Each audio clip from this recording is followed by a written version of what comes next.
sommaire de cette édition en Algérie, plusieurs milliers de personnes ont manifesté dans le centre d'Alger à la veille de l'élection présidentielle.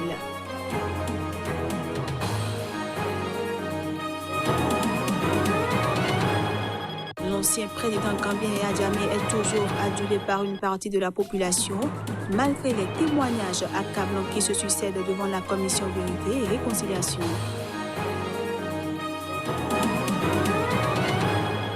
Et puis au Mali, l'invitation du président français Emmanuel Macron au président sahélien passe mal.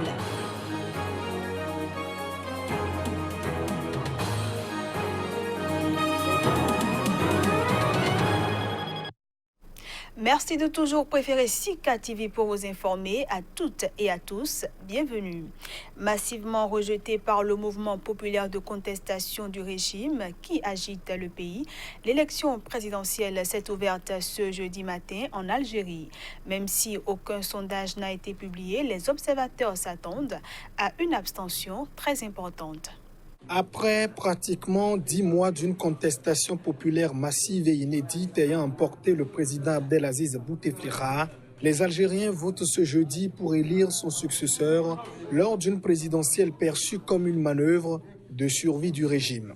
Le Hirak, mouvement anti-régime né le 22 février et ayant obtenu la démission en avril de Bouteflika, reste farouchement opposé à ce scrutin que le pouvoir, aux mains de l'armée, veut organiser coûte que coûte. Le mouvement dénonce une mascarade électorale, exige la fin du système au pouvoir depuis l'indépendance en 1962 et le départ de tous ceux qui ont soutenu ou pris part aux 20 ans de présidence de Bouteflika. Les 5 candidats à la présidentielle sont tous considérés par la contestation comme des enfants de ce système et accusés de lui servir de caution. Les quelques 61 000 bureaux de vote sont ouverts à 7 h GMT à travers le pays. Ils doivent fermer à 18 h, mais aucun chiffre ne devrait donc être disponible immédiatement. En cas de second tour, il aurait lieu dans les prochaines semaines. Lors des précédents scrutins, le taux de participation avait été annoncé tard dans la soirée et les résultats le lendemain. À Alger, la situation semble contrastée. À Bad Deloued, une centaine d'électeurs, dont de nombreux jeunes, se sont pressés dès l'ouverture et contre toute attente au principal bureau de vote de ce quartier populaire. Mais l'affluence semble faible dans d'autres bureaux. À noter que 2 centres de vote ont été saccagés ce jeudi à Béjaïad, grande ville de la région algérienne, frondeuse de Kabylie située au nord, par des opposants au scrutin présidentiel qui a débuté dans la matinée. Je le disais en titre, à la veille de cette élection présidentielle, plusieurs milliers de personnes ont manifesté dans le centre d'Alger. Mais les manifestants ont été dispersés par la police. La police algérienne a violemment dispersé ce mercredi après-midi dans le centre d'Alger une large manifestation de protestation contre l'élection présidentielle, à moins de 24 heures d'un scrutin massivement rejeté par la rue. Vers 15h40 GMT, plus de 200 policiers anti-émeutes, armés de boucliers et de matraques, ont chargé près d'un millier de manifestants encore assemblés devant la Grande Poste, au lieu de la contestation dans la capitale, survolée par un hélicoptère. La charge a provoqué un mouvement de foule et au moins 8 personnes ont été blessées dans le cohue, dont 5 ont été évacuées sur des brancards ou par ambulance. La police a procédé à une trentaine d'arrestations. La foule a été dispersée, mais une fois le retrait de la majorité des policiers, quelques 300 jeunes sont revenus scander des slogans anti-élection, déclenchant une nouvelle charge et de nouvelles arrestations. Les élections n'auront jamais lieu dans ces circonstances impossibles. Nous sommes pour les élections et contre les gangs.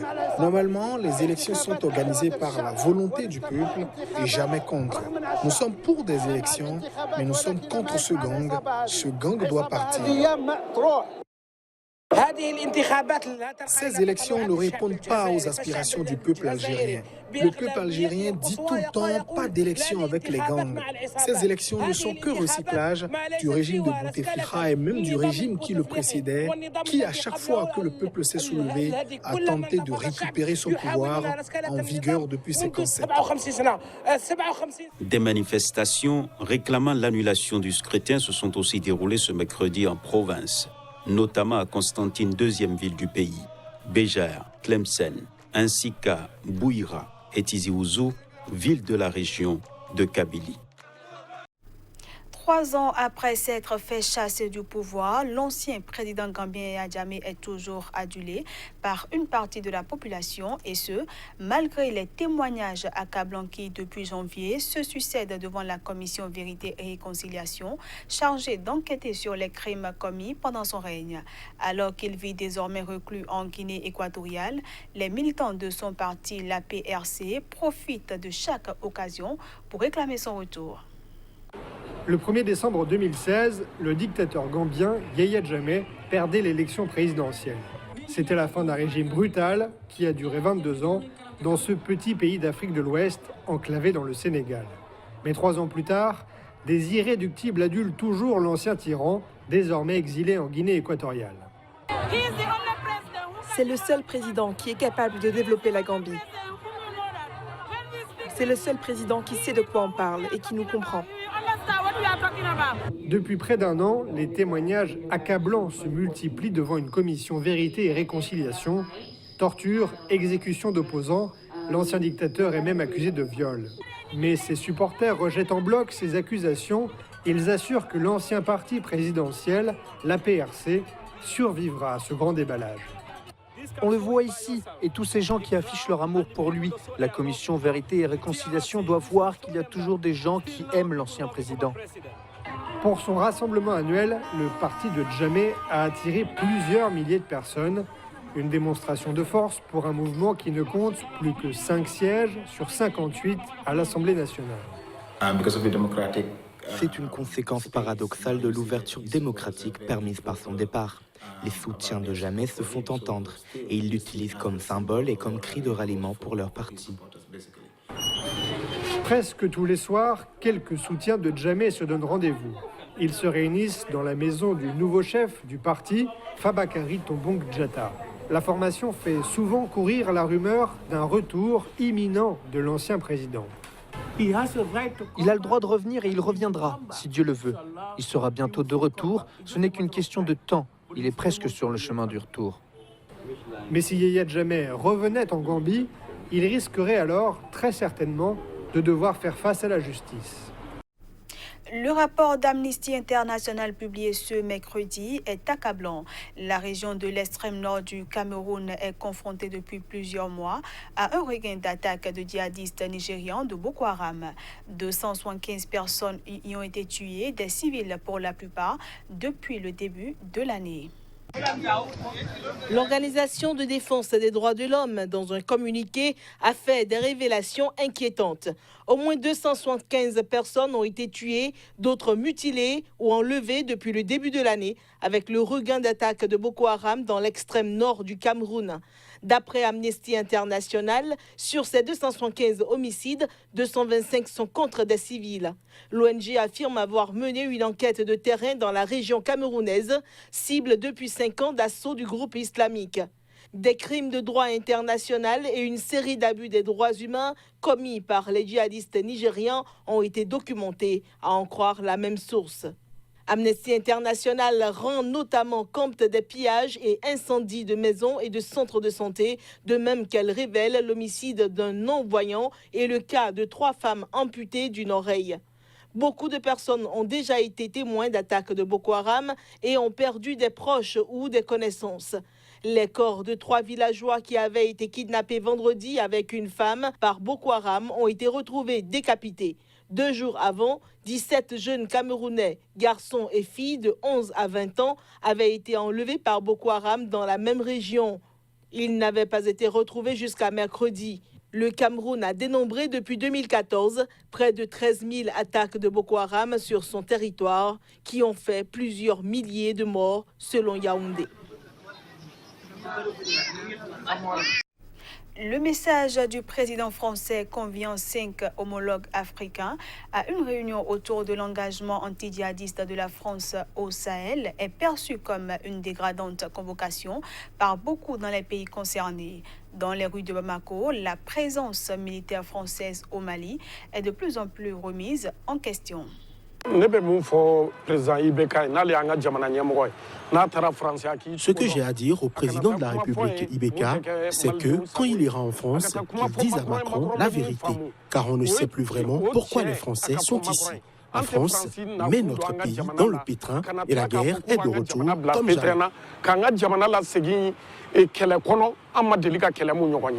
Vraiment. Mais les choses sont très claires. Je crois que le président français Emmanuel Macron n'a pas fait une invitation, mais plutôt une convocation. Et dans la forme, toujours, nous, on aurait souhaité que ces sommets se tiennent en Afrique, dans les pays, un des pays du Sahel. Nous avons vu qu'on va parler de la souveraineté des pays du Sahel en France. Donc, pour cela, la forme, nous ne sommes pas d'accord avec la forme sur ce point de vue. Par rapport. Ce journal se poursuit et on passe à présent à la revue de presse Afrique.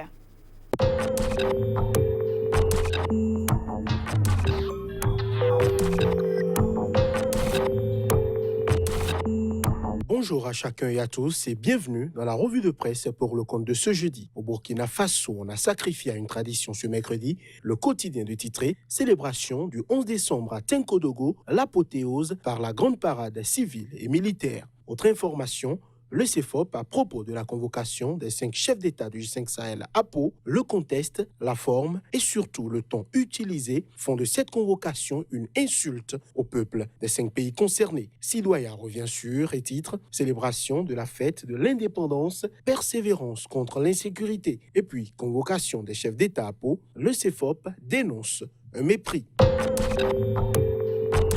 Au Togo, le quotidien numérique renseigne élection présidentielle au Togo. Le président Faure Gnassingbé vers un 4e mandat. Liberté toujours sur la même actualité présidentielle de 2020 et souhait de transparence, l'hypocrisie collective de la communauté internationale. Autre titre, rencontre CEDEAO, acteurs politiques et OSC. Togo debout prudent, la C14 demande à la CEDEAO d'être impartiale. Togo Matin à présent, finances publiques, le Togo a réalisé 71% d'applications sur l'ensemble des réformes pour l'année 2019.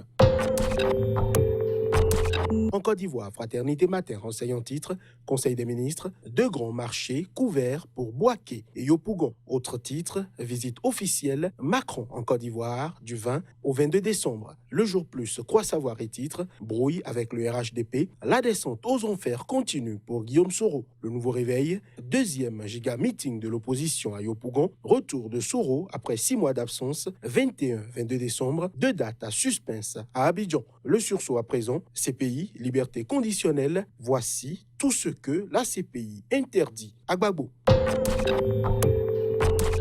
Sud Quotidien s'intéresse à la situation des droits de l'homme au Sénégal et constate entre haut et bas. Le Témoin sur une autre actualité, guéguerre entre responsables de l'APR, indignation générale. Même titre avec Vox Populi, guerre de succession, révolte des militants de la première heure, règlement de compte, l'APR dans tous ses états. Le parti présidentiel déchiré par une terrible guerre des tranchées. Walf Quotidien croit savoir et placard en manchette, sale affaire, silence, on ouvre les poubelles.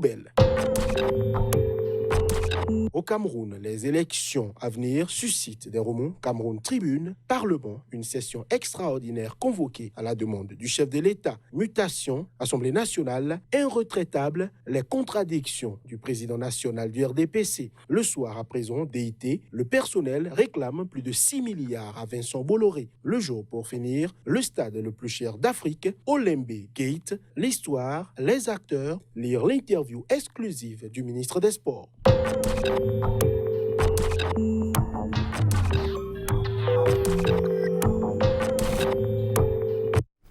Et voilà, mesdames, messieurs, ce sera tout pour cette édition que je vous remercie d'avoir suivi. À bientôt.